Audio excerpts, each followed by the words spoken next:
Assalamualaikum warahmatullahi wabarakatuh. Perkenalkan, nama saya Muhammad Ahdana Talah dari kelas 12 MIPA 2 kelompok 4.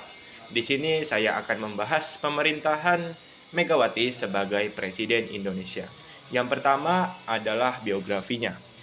Profesor Dr. Haji Diah Permata Megawati Satyawati Soekarno Putri yang lahir di Yogyakarta tanggal 23 Januari 1947 adalah Presiden Indonesia yang kelima yang menjabat sejak 23 Juli 2001 sampai 20 Oktober 2004. Ia menggantikan pemerintahan Abdurrahman Wahid atau Gus Dur yang menjabat mulai tahun 1999.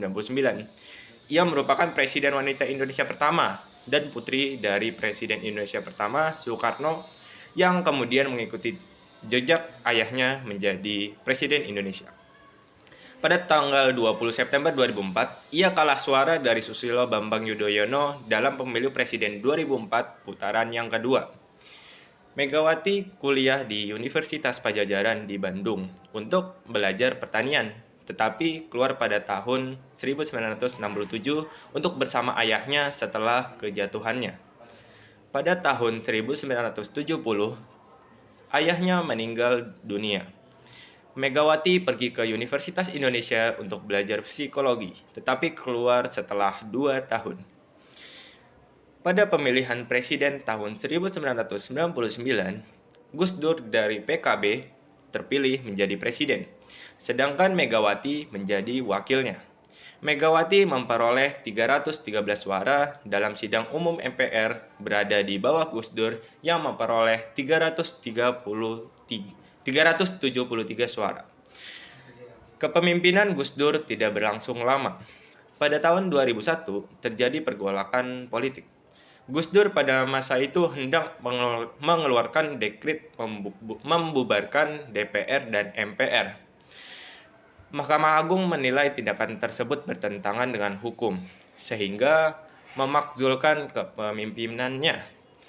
Otomatis Megawati yang saat itu menjadi wakil presiden dilantik menggantikan Gus Dur. Dengan demikian, Megawati resmi menjadi presiden pertama wanita di Indonesia. Selanjutnya kita akan membahas program kerjanya.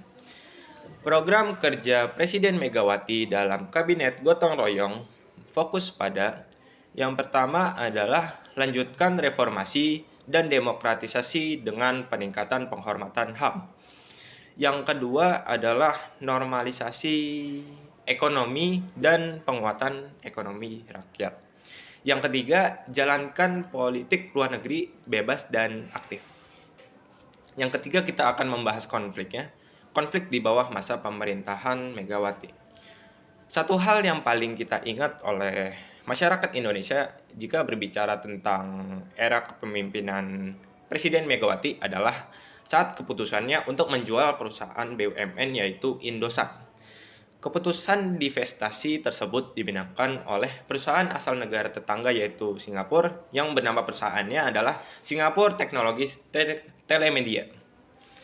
Selanjutnya yang kedua adalah konflik terkait sengketa Sipadan dan Ligitan. Berdasarkan Undang-Undang Nomor 4 Perpu tahun 1960 tentang Negara Kepulauan, Sipadan dan Ligitan bukan merupakan wilayah Indonesia. Namun kedua pulau itu juga bukan wilayah Malaysia, sehingga diperebutkan oleh Indonesia dan Malaysia. Selanjutnya adalah kelebihan dan kekurangan. Yang pertama adalah kelebihannya. Kelebihannya itu yang pertama adalah mulai melakukan pemberantasan KKN atau korupsi, kolusi, dan nepotisme.